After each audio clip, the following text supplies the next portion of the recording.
How is the framing? Solid.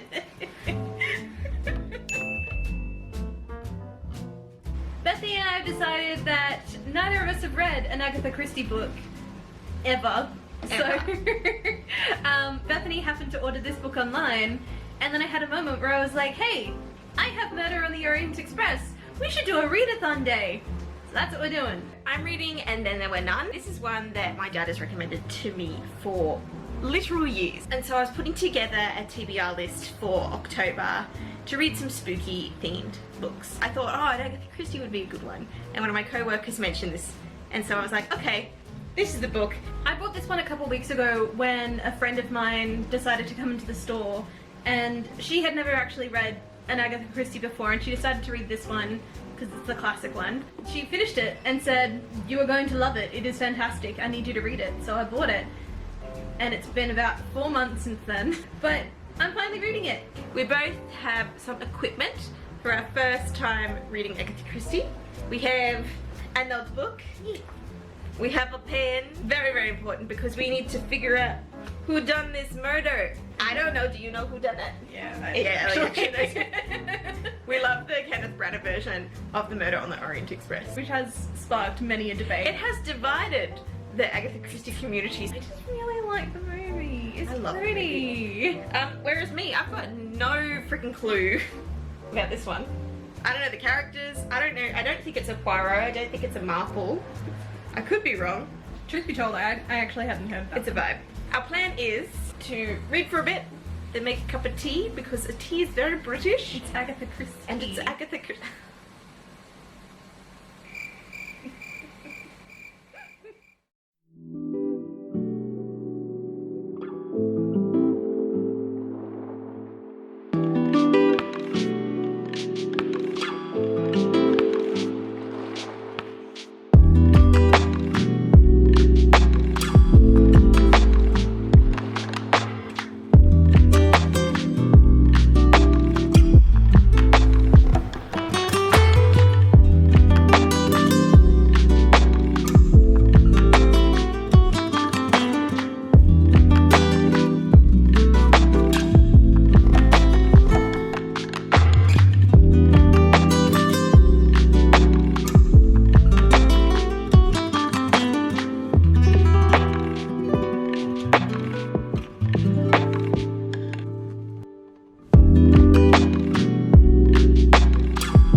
To me about the movie is that it's pretty. Like it is beautifully crafted, beautifully cast, beautifully acted. The music is gorgeous, the setting is gorgeous. Everything about it's filmed in such a way that it's just beautiful. And of course the story is fantastic as well. It gives you, like, the way it's filmed and like the sets and everything, they give you that confined space. All around us are people of all classes, all nationalities, of all ages. For 3 days, these people, these strangers to one another, are brought together. They sleep and eat under one roof, they cannot get away from each other. At the end of 3 days they part, they go their several ways, never perhaps to see each other again. I've been taking note of their nationalities as I go, particularly the general, who was... what's his name? You know the one I mean? Like, yeah. They say that he's brown skin. What's his name? I don't know. Because there is a Dr. Armstrong in this. This is... It's not Dr. Armstrong in that, is it? Arbuthnot. Yeah, it's not separate. No. I was like, is it a multiverse? No. I just want multiverses. No. Get on this train, Agatha Christie.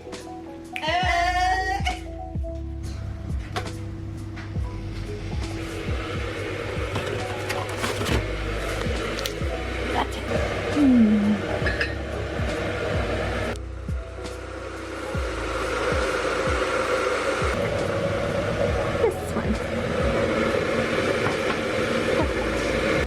What tea should I have? I didn't think this far through. Do you want black or do you want herbal?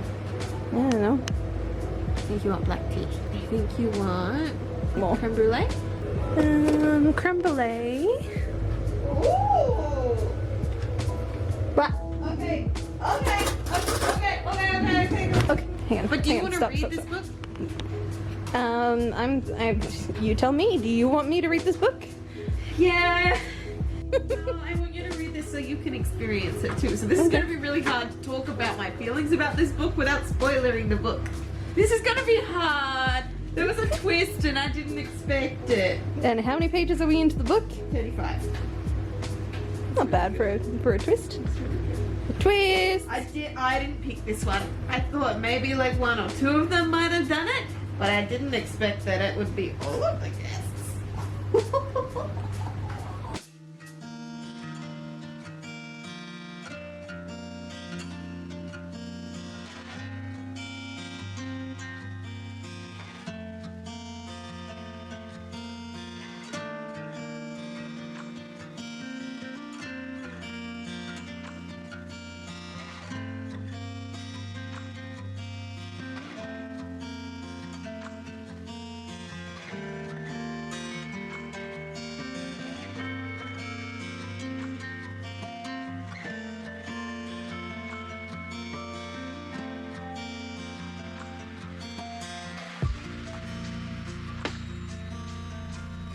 We're gonna take a break for lunch.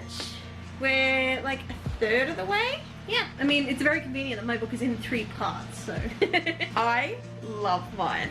It's a lot quirkier than I expected. I thought Agatha Christie was like a very straight-laced crime author who just spoke about the murder and it was all mysterious and things like that. But I have laughed out loud on multiple occasions. She has, I can verify. The premise of this is that your characters that you're introduced to are getting murdered off. So I don't feel like with this one, it's not so much about the character development because already 2 of the 10 don't get attached because they're gonna get murdered. 2 of the 10 have already been murdered. So that's 20% of the guests are dead. So I wonder if that's deliberately part of what she's done, but already like the clues and the setting up, like you know the premise going into the story and setting up, it's really fun to read and try and pick out what's happening. I'm really enjoying the process of reading it. And it's different, like my book, each chapter is broken into little segments, whereas Mine is very much not. yeah, it's really interesting seeing how Christie is using the form of the book to dictate the experience. How do you feel taking notes? Do you think that's helping you at all? It was really helpful at the start when I wasn't sure who each character was, but now I'm not taking as many notes because I know the 10 characters, who they are. I'm kind of more doing it mentally. Yeah, that is something that I'm definitely doing as well. It was interesting taking notes because I was taking notes of like the ages and the races of these characters specifically. Helping to create that vision, like seeing it as you're reading it. Ellie's been showing me bits about the characters in this one. I love how multicultural and diverse. I was genuinely surprised. I think because we were talking about this off camera, how our experience of Agatha Christie has been these like mini-series and TV episodes, which are very much whitewashed British daytime TV. But it's there in the text. Like, the characters are not that. They are diverse from different locations, in particularly in this one. But in my one, there was a character who I read as, like, there was a tiny little sentence, and I was like, oh, is this guy gay? And I was like, no, surely she wouldn't be that, you know, accepting of that in this day and age. But it's been implied on multiple occasions that we do have a homosexual character. But it's really interesting reading this, knowing that this was written in the 30s, knowing what was going on in the political climate in Europe at that time. Like, because I do know a lot of this history, it brings a whole new context into the book itself, which I will say I didn't get watching the movie or the plays that we have seen before. So it's really interesting knowing that now and seeing how that impacts my reading. I think one of my concerns going into the reading was I don't click well with a lot of classic literature, purely because I think I've read so many contemporary written books.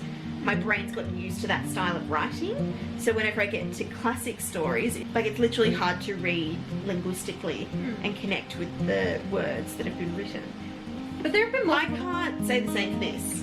there have been multiple times where you've gone, oh, this is a really good word. Yes, that we don't there use is colloquially. similitude. She's also used like writing phonetically as part of the experience of giving people accents to give that diverse background. And broken English as well. The way that the characters are written, it helps with the characterization, dare I say. It's not just this is what they do, this is what they're like, it's the way they speak as well, which is surprisingly rare. You have a lot of people who sound the same in a lot of the books that I read because they're just coming from the same narrative voice, whereas these are very obviously different people, different personalities, the way they speak, the way they are received by other people. And the pacing's really good too. Like, we were making that note, we were 30, 40 pages in, and we were sucked in to the story. My one complaint against Agatha Christie is that she needs to find a word other than queer to describe literally anything. I've had it a couple times in my book. I did have it a couple times and I thought it was kind of interesting. She's used the word excessively. She stopped it in mine. I had it in the first few dozen Like pages. 6 times in the first 30 pages. Something like that. But like, every single time Bethany comes across the word queer, she yells out, queer! No matter where I am in the house. It happens like every 8 pages. Just Queer! It's used to describe the word, like, strange. It's like something strange is happening. Get a thesaurus! Like, there are other words to use instead of queer. And then it's like, it's used not just once, it'll be used, like, in subsequent sentences. So this book was originally published under a different title, and as a result of that, not only have they changed the title, they've actually changed the content of the book. So the premise is that there's this poem, 10 Little Boys Who Died. In this version of the book, they've called it 10 Little Soldier Boys. So now I'm wondering, because they've changed the word soldier in this, has the word queer been doctored in instead of other words now? Because, like, only once has the word queer been used in reference to homosexuality. Terminology has changed. Terminology has changed, but in the majority of the applications of the word, it's used strange. Something's not quite right. Get a thesaurus! You don't need to use the word queer that many times. It's not that good of a word. Verb. Verbs are still words, Bethany. I was trying to think of what specific. Is it a verb? It was queer. No, it's an adjective. I need to go back to school, apparently. Get a thesaurus, Bethany!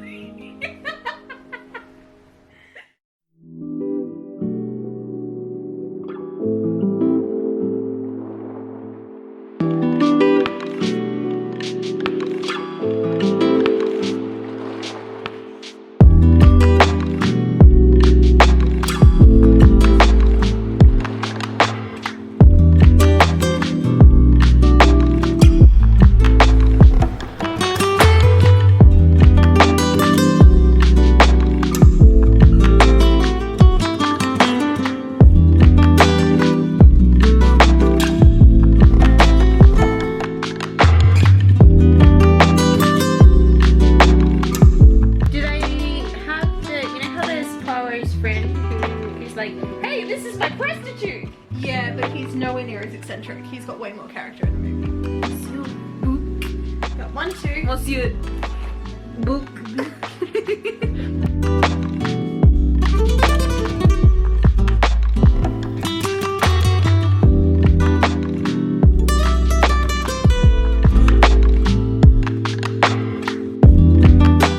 Predictions. I'd already guessed one of them right at this point in the book. 2 of the people had already died, so that doesn't really count. But I have guessed one of the people to be killed. Queer! Someone's dead. Dude, I've been there, done that. That's why it's called a murder. When will someone be murdered? So I have a theory, and the theory is that if in doubt, the butler did it. So we're also theorizing that Mr. Rogers is the murderer.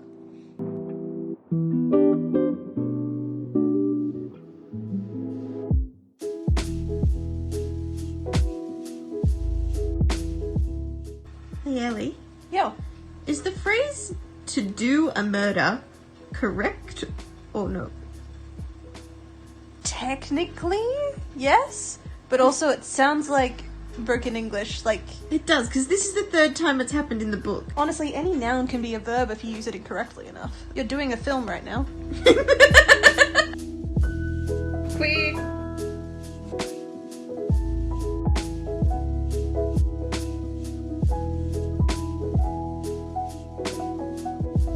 This is today's tea of choice.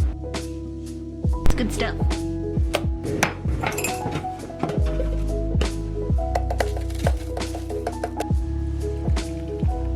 Good soup. Nick.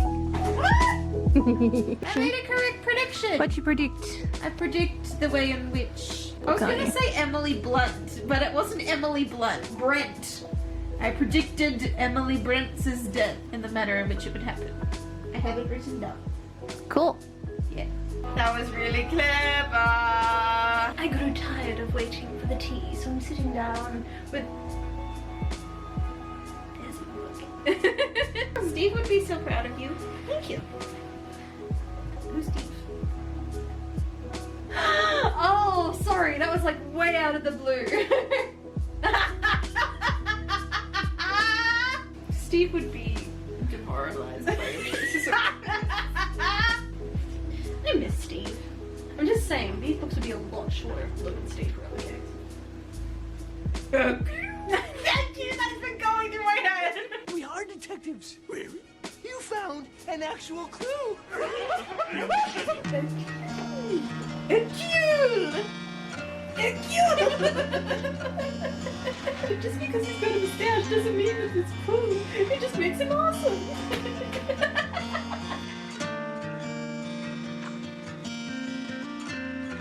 So if there's one thing that I can say about Agatha Christie reading this book is that she's really good at character development. I knew that before, but it just makes me really happy because all the characters are very distinct and very interesting and are very clearly hiding things.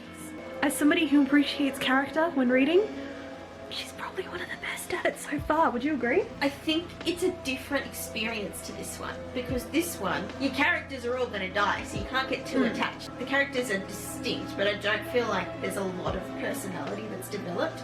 This is much more focused on the mystery itself and the experience of finding who done it. Whereas this one is that, but it's very much more character driven.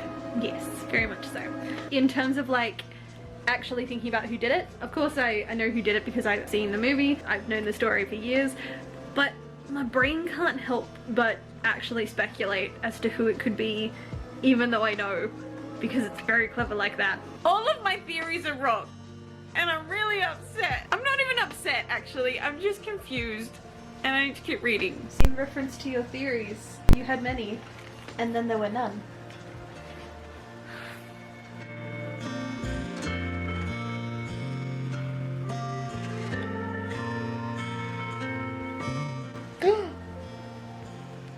Scared me then. I'm sorry.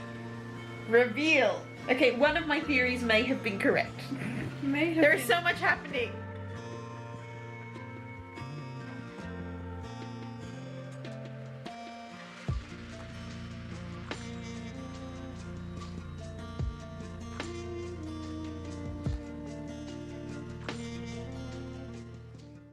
I'm so glad we stayed up and read that. It was good. It was very good. Mine was really good too. Did you pick it? Well, I knew the plot. I knew the plot twist beforehand, so that is a bit of a spoiler, but the whole intention of me reading it was so that I could kind of get a feel for Agatha Christie's writing, because I bought that long before you bought that. I just hadn't read it at that point. I knew what the ending was, but I'm fully intending on buying Death on the Nile next. But that one I actually don't know. I think we watched a play about it many years ago now, and I remember nothing about it. So knowing what Agatha Christie's writing style is like, and loving the eccentric character that is Hercule Poirot, I absolutely want to read Death on the Nile. What about you? Would you? I did not pick it at all, and it's really annoying because it tells you in the book if you were observant enough to notice. And I was kind of like, I was reading the very end where the reveal happens, and I was like, it's kind of disappointing. I think I was disappointed because I didn't guess it, but then like the more gets revealed about how this was accomplished. I was like, they've actually told you everything in the book as it's gone along. And I did pick up on a couple of the clues, a couple of things. I picked 4 of the 10 deaths, like who was going to die in what manner. So that's a pretty good hit rate. Yeah, I'm not mad at that. I did not pick the murderer, but I also picked up on a few like items that had significance and places that had significance. It was a really fun experience to read, and I will 100% be reading Christie again. I was really nervous going into this, worrying that I might not connect with the style of writing, being something that is, you know, quite old. Nearly 100 years now, actually. And I still think she needs a thesaurus. There are other words than queer, Agatha Christie, that you can use to describe something that is strange. But other than that, it's still very much engaging and something that you can see why it's something that's timeless and that was popular then and remains popular now. Yeah. I think what we can both agree on is that Agatha Christie is far better than we expected. Definitely. I have always respected her as an author, especially considering the fact that I do know a lot about classics. I know a lot about those classic novels, but there are a lot of classic novels that I read that I think do not live up to the hype. This one, I actually think exceeds the hype, in my opinion. She blew me away in more ways than expected, and I'm really looking forward to kind of delving into that sort of thing. Yeah. I was doing some research yesterday. This is the #1 best-selling crime book of all time. You know what? That doesn't even surprise me. But it surprised me because I feel like Marple and Poirot, like especially Murder on the Orient Express, is much more well known than this. I probably would have said the same thing. I probably would have said, if you would ask me what is the best-selling crime novel, I probably would have said Murder on the Orient Express. Yeah, right? Yeah. This is also the #5 best-selling book of all time. That blew my mind, but it's very easy to see why this has become such an inspiration for so many crime novels in the future. In particular, I'm thinking of when I read The 7 Deaths of Evelyn Hardcastle. I can see why this in particular could have been an inspiration for that book. Well, that brings us to the end of reading our first Agatha Christie. Would you read another one? I think we've established that I will. I would read another one too. I gave mine 5 stars out of 5. If I had read it for the first time without knowing the plot twist, I probably would have given it a 5 out of 5. But I think... No, actually, no, I'd still probably give it like a 4.5 or a 5 out of 5. So that was us reading Agatha Christie for the first time. It was awesome. Thoroughly enjoyed it. If you've got any recommendations of other authors that the Swell team should check out for the first time, leave them in the comments below. If you want to go and check us out on Instagram, please do. Ellie and Ashley run some awesome stuff over there. Make sure you subscribe to us for more, like the video to help support us. And we'll see you next time. Bye!